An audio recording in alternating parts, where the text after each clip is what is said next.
Afterward, critique the deception campaign. They said, well, it really wasn't a success of deception. The deception campaign didn't work. Instead, it was a success of security. Of course, that can cover anything. But then when you read into the writing, the Germans had the right information. They had all kinds of information, some right and some wrong. They couldn't sort it out. It was a success of ambiguity we couldn't even say. Now, I've illustrated something there. Did anybody understand what I illustrated? How many times in the past have you seen in the paper or official pronouncements or documents where they say, oh, we had the information to what was going to happen after the operation? What they didn't tell you the information they had, they also thought was going to happen wasn't incorrect. How many times have you seen in the paper they tell them, say, oh, we had it, CIA, oh, goddamn, we knew we had that information. But they didn't tell you the other information they had that didn't agree with that, and they weren't sure what was right and what was wrong.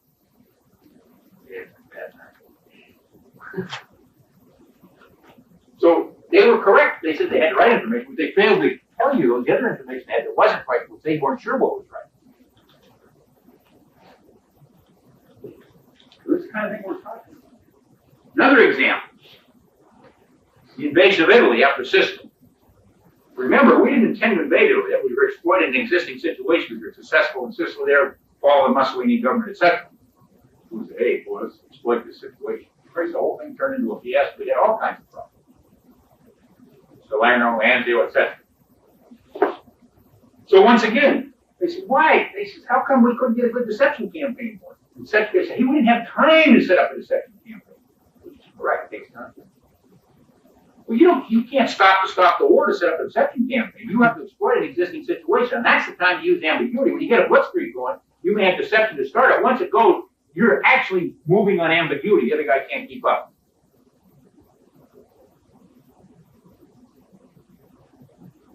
One more example before I go on. The invasion of Normandy. Beautiful deception campaign. We had the Germans believing we were going to go into Pas-de-Calais. Had them convinced we were going to go into Pas-de-Calais. For over 30 days, even after the peace, all those ships and troops going in, I said, boy, the main effort's really coming elsewhere. Damn good thing, because we still had a hard time. That was short. But remember, we set that up many months ahead of time to get that image in their minds. They couldn't shake it corporately. They couldn't, even though some of them knew that it was the wrong image corporately, they were unable to shake that image.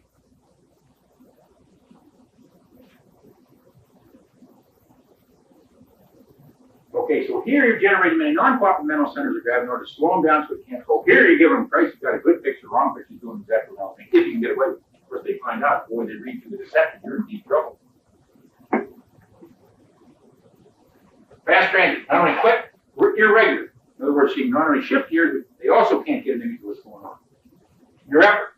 The idea is to punch into those parts, allow them to retain their organic wholeness. Hit those connections, allow them to retain their wholeness so you can pull them apart. We talked about that earlier. So if you pull all those things together, here's your payoff. You're trying to disorient. Deliberately generate a mismatch between what you see and that which you must react or adapt to. Key word, mismatch. That's disorientation. So if you think about that, if that's the way you define disorientation, now you can redefine surprise. Surprise is nothing more than a form of disorientation. It's not defined that way in dictionaries or textbooks, but it's nothing more than a form of disorientation. And it's usually generated by perceiving extreme change over a short period of time. Perceiving, I didn't say it's done that way. In other words, how many times in your life you've seen something go on, all of a sudden you realize it's going on for a long time, oh my God. Well, or it can be done because it's quick, or a combination. So you can generate this with ambiguity, deception, etc., or any combination. By perceiving. And shock is nothing more than what you call a paralyzing state of disorientation. So awesome, it's paralyzed. You can't react, you can't adapt. So in that sense, shock is what I call a hard form of surprise. And disrupt, state of being split apart, broken up, or torn asunder. In other words, generate the main non-cooperative center of gravity. So here are these things you're doing. Here's the payoff. There's your aim. Once again, natural fallout, natural consequence. Now let's ask ourselves a question. Surprise and shock are a form of disorientation. Why not just remove them from the board? Don't use disorientation and disruption. Might want to do that, but then again, let's be careful before we jump into the bag. Let's examine surprise and shock a bit more before we make that decision. And here's a note directed toward that. We can represent overload the elements needed to respond to In other words, when you're surprised, in a sense, you're overloaded, even if it's for a short period of time. So surprise and shock, in other senses, we give an overload. Well, if that's the case, let's reset up. And here's basically what we're trying to do. We're trying to do these things. We're trying to disorient the guy, disrupt the guy, we're trying to overload. We can't cope. Note that a welfare threatening event surface, you want mental or physical capacity to adapt or do it. Think about your own life. There's times when sometimes a lot of things happen, but you're having a hard time with that. Now, go for it. When you try to back off, and people usually let you off the hook. What if they don't? You're in deep trouble.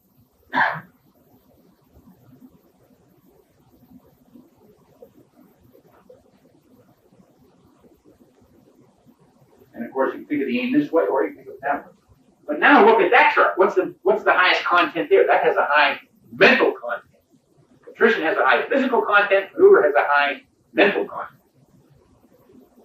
Look at it. See? I think it's up.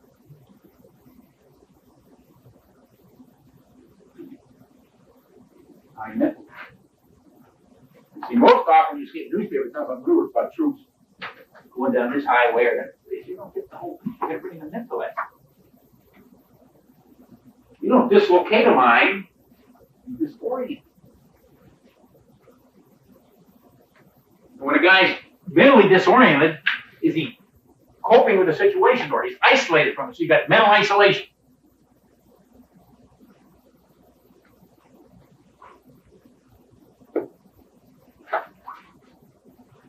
Okay? Well, that was one of the moral part. An aspect of it. Like I said, I spent a lot of time with General Ball, somewhere in 1981. In any case, his theme, note this, no recipes for organization, communication, tactics, leadership. No recipe, no scheme. In other words, he wants to be adaptable and unpredictable. People want to talk about flying, he wouldn't even do that. He wants to wide freedom for subordinates to exercise, yet harmonized within the intent of superior command. Matter of fact, we had a meeting up one of the assistant secretary's office. This guy kept saying, well, how do you tell the guys to do it? Well, I didn't tell them how to do anything. We just lay down a mission. Once it's agreed upon, he determines us to be carried out. I go do something else. The guy said, well, how do you know he's going to do it your way? He said, why is that important?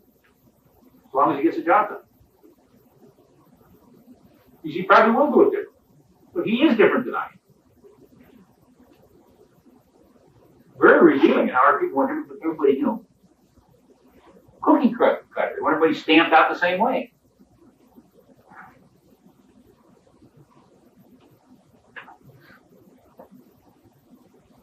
Heavy reliance upon moral instead of material security is basis for cohesion and open success. And note this, must create a bond of reputation upon trust, not mistrust. I kept bringing that up. Trust, not mistrust. Now, when you start talking about trust and mistrust, you're getting what? Now, when you think of trust and mistrust, now you're getting to the moral dimension. That's a moral dimension. Ethical dimension. He said, how is this atmosphere achieved? Only one way, by example. Physical agility, physical energy, mental agility, and moral authority. And if you can demonstrate those kinds of things, then you can get people to cooperate and take those initiatives.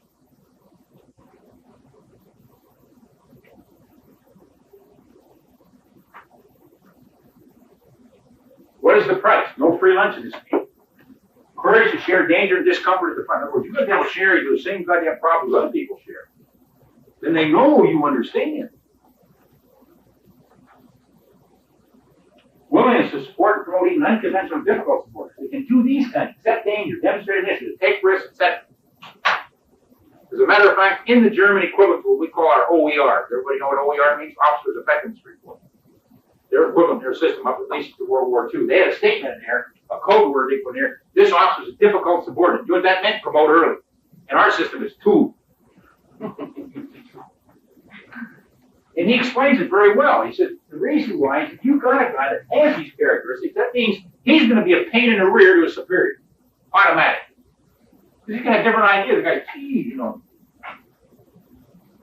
It's different. You're doing it different. We didn't do it that way. You've heard people say, so what? The question is, has it been thought through? Can it be done in that time? And is it within your your moral culture? If you answered yes to that, then what's all this nonsense? You can't violate your culture either, but as long as within, say, what's all this garbage stuff? Also, dedication results in face of master that starts to define the base of traditional something. We'll be able to think of it differently instead of having the so-called definitive or elegant solution, or that one we've used, the standard solution for the last 10 years.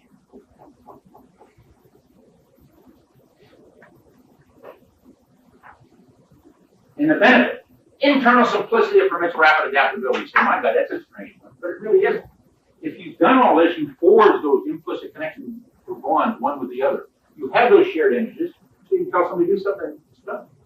You adapt instead of having these long, detailed orders, new instructions, all that. It's inherent.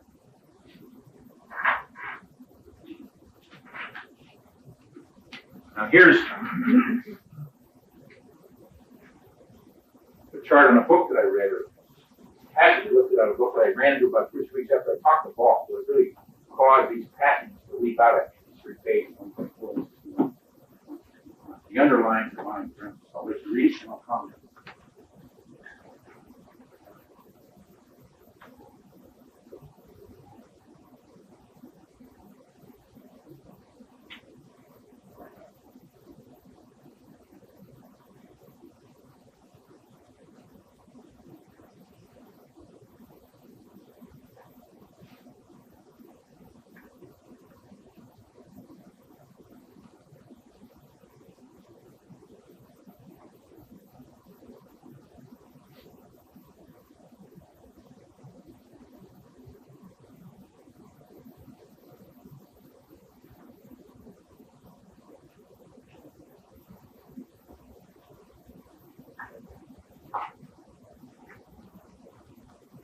The key point I'm trying to make, if you look at these things that are underlined, they're all related to one another very directly, even when they're occurring at the time. So let's build upon that relationship. And so if we look and start pulling some things together, some insights that we pull up relative to all the false ideas. All I'm saying is these ideas are related to one another. I showed the previous chart. We look at those comments, 124, 160, 165, they suggest that moral effects related to the menace posed by the Zeppelin and the uncertainty associated with not knowing what to expect or how to deal with it. Remember, they never experienced that before. It's a menace, they don't know how to deal with it. So for a first cut, we can say, in some sense, moral effects must be related to menace and uncertainty. It's a way of thinking about it. Anyway. But it seems to leave some things out. In other words, we don't bring in the collective aspect, collective moral strength. Or as we'll point out here, you gotta give trust. Remember, heroic commanders, other people have to try to generate mistrust. We're all talking about having trust. So if you're living in an environment of conflict, adversarial relationships, these things come together. You have to deal with this. Trust and mistrust. So it really suggests you put it all together that moral strength in some way represents the capacity to overcome menace, uncertainty, and mistrust. Menace, uncertainty, and mistrust. So building upon that, we're making some definitions here. This is a way of getting into it. So if we go back to Clausewitz, remember what I told you, he brought up fear, anxiety, alienation, and a noble counterweight, courage, confidence, and spree. If we tie that in with the moral strength, we make these other definitions: moral victory, moral defeat, moral badge, and moral authority. They begin to start leaving out it. We start pasting them together.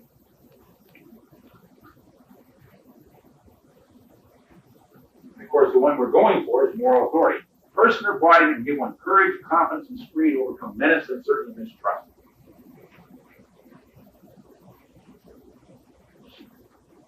I've got some better ways of talking about that than I'll do, but I want to go through this right now. In fact, I'm going to come out with some new work that I'm doing some research on. But he brings it very much related where I say you can't morally isolate somebody, you have to morally isolate yourself. Mentally you can, physically you can, morally you really does yourself. You set shape circumstances for it. In a sense, you do. Okay, with that in mind, let's pull it together. It's not what I call, at least for a first cut, technical moral concept. So you're creating, exploit, magnify these things: menace, uncertainty, and mistrust. and the idea and the aim.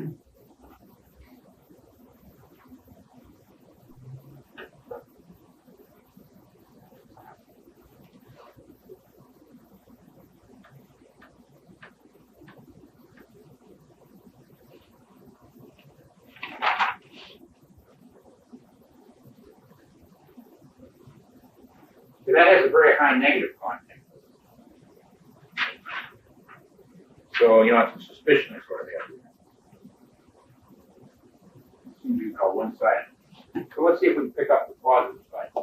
It's like cloud has a negative emotional type. There's also positive. Let's see if we can pick up the positive side. And a way of getting into that is, let's just look at with mistrust. The presence of mistrust implies a rough loose human bond.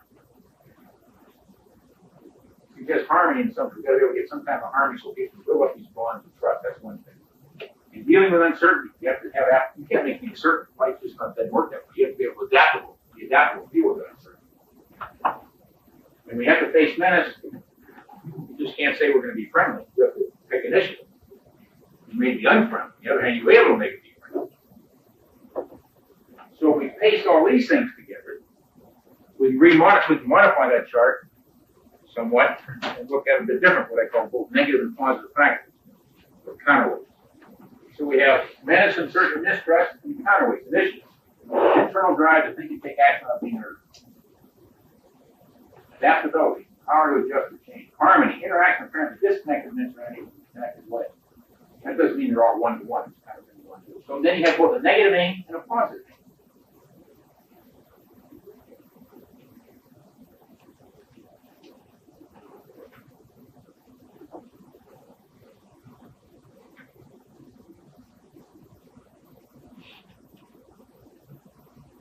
What are moral values? What are values?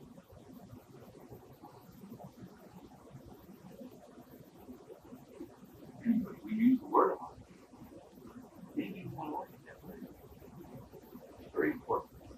Well, according to your definition, which works real well, moral values are things a group of people would have in common that enable them to have initiative, adaptability, and harmony among each other. That's one way. I'm taking it deeper. I'm going beyond some like some words. What are they? You know what they are? Let's say everybody can do anything they wanted to do. There are no constraints. Christ, the thing wouldn't hold together with it. So moral values or moral standards, they're constraints on individual behavior so the organic whole can exist. If everybody has freedom of action, you have no organic whole. Well, supposedly, You may tell them what to do, but that's a constraint, as well as not tell them what not to do. That tells them they have to operate in a directed way. That's a constraint on their individual behavior, of one kind or another. I'm going to get into it deeply. That doesn't mean it's bad. supposedly in the absence of all constraints, the moral values are what surface. The moral values are the only thing that keep you together in the absence of all constraints. But they are what? How do you build up moral values over time because the imprint of your culture, that what thou shalt do or what thou shalt not do or how one will interact with others. So in that sense, a moral value or ethical value is a constraint of one kind or another, how you're going to behave. And that's to allow the group to survive. Think about it. It's not bad, it's good. But in the end, it's some kind of constraint. You just can't give everybody total freedom of action, the whole thing goes to hell. Whether thou shalt do this, or thou shalt not do this, or thou will act this way, or etc., however you want to say it, or ethical practices in business, whatever it is. It may not be written down, it makes no difference.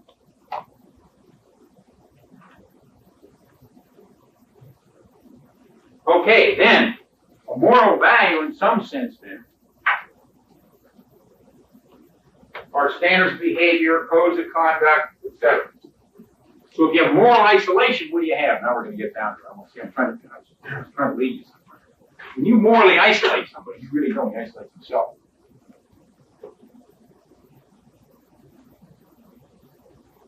Is that's an inability, related to the inability of individuals or groups to abide by codes of conduct, standards of behavior, deemed acceptable or essential to others outside.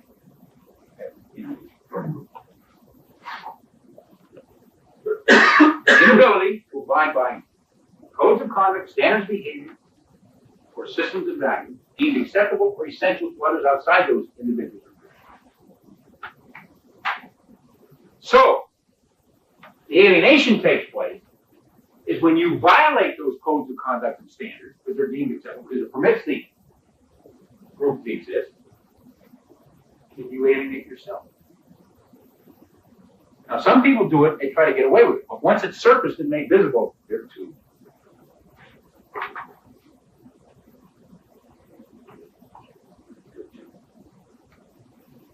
In other words, don't hose your friend.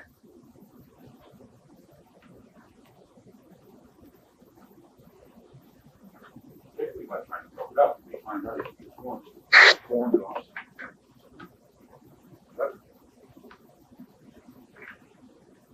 Now that doesn't mean it's not going to happen. Sometimes you may do it, you may not even know you did. You better correct it. Most of these things are corrected. They are. You're going to make mistakes. Of course, different cultures can have their standard and behavior might be different. It's very important. You really don't want to make that. He has to do it himself by making the progress. But mentally, you can isolate. Because what's mental isolation? Inability to do what? Perceive or make sense of what's going on around yourself. So if you can set up the pace of events or cause things to happen, guys mentally isolated, he doesn't know what the hell's going on. He's disoriented. Over disorientation.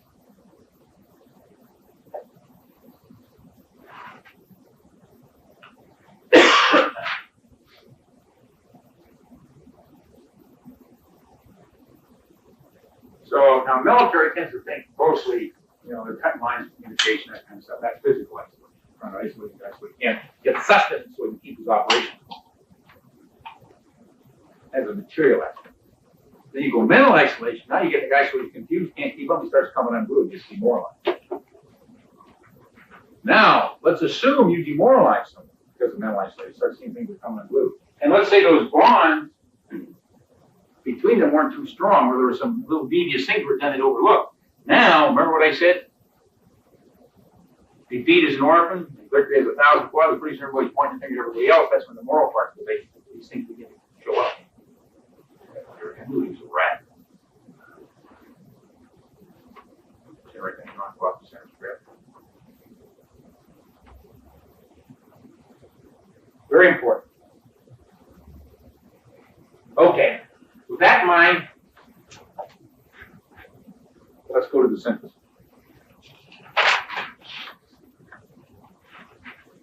Pattern for successful operation. In one sense, you have to have some kind of a goal or aim in mind. Plan to feed it, action feed the plan, support feed the action, command, you got to glue it all together. So what are we talking about here? Let's start laying it out. What is our goal? In some sense, what you're trying to do is diminish your adversary's freedom of action while improving yours, so that he cannot cope and you can with things that begin to unfold.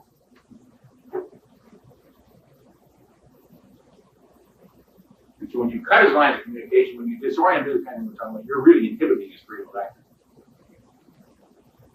And so your plan, you want to probe to unmask his strengths, weaknesses, and movement. In other words, get right inside the great sun suit. Employ a variety of methods, interweave menace, uncertainty, mistrust of these, tangle with these things. Sever his moral ties, disorient his mental images, etc. Mask, distort, magnify, however. Sometimes mask, sometimes distort, sometimes magnify. That in turn gives you the ability to select initiative or respond to as least expected, whether it be moral, mentally, or physical. That'll permit you to establish in these things, focus the main effort together with other efforts, and pursue directions that permit many out. Doesn't mean you make them all. You have all kinds of possibilities. You don't kind of put them on the horns of many dilemmas. Offer many branches and threaten alternative objectives. You can't get a good picture of what's going on.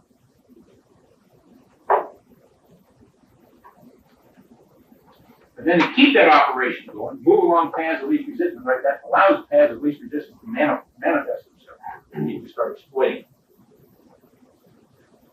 Keep pulling the system down further.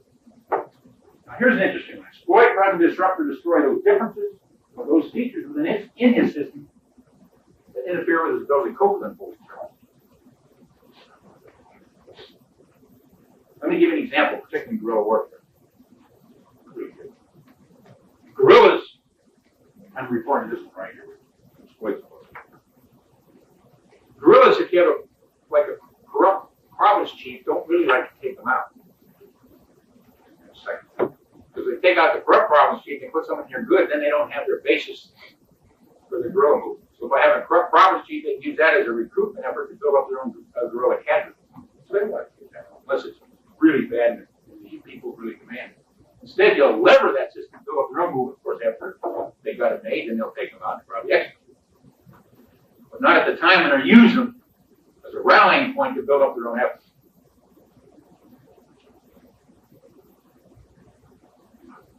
You see what I'm getting at there? Okay, and then subvert, disorder, disrupt, those things allow him to keep his own act together. Permit him to keep his rules. The idea is to dismember him, isolate him from offense. And the action. I think it'd be more specific, more written. The digital basis for initiatives being guided to his system, exploit his vulnerabilities. Your support. Mobile communication, essential logistics. Maintain cohesion. Maintain pace of operation, cohesion, overall effort. And command, I call this command of the light touch. Command of the light touch. As a matter of fact, these ideas I have here are very, very similar to the ones Mao has. Very similar to how many people read on his on guerrilla warfare? Anybody? Mao? The last two or three pages of what we talked about. Pardon? Pardon? No. You finally stumped us on one. How's it going, man? Yeah. Very interesting. Agreed. Okay. Now I want to draw your attention to something. I want to draw your attention to plan and action. I want to play with you. And what we're suggesting by that plan and action, these statements that we talked about previous start. One, we're trying to penetrate his system, mask our system against his penetration. We're trying to create a variety of impressions of what is occurring, what is about to occur, so we can't keep up with it. Generate mismatch between what seems to be and what is. In other words, try to do the wrong things. And also push him beyond his ability to adapt. In other words,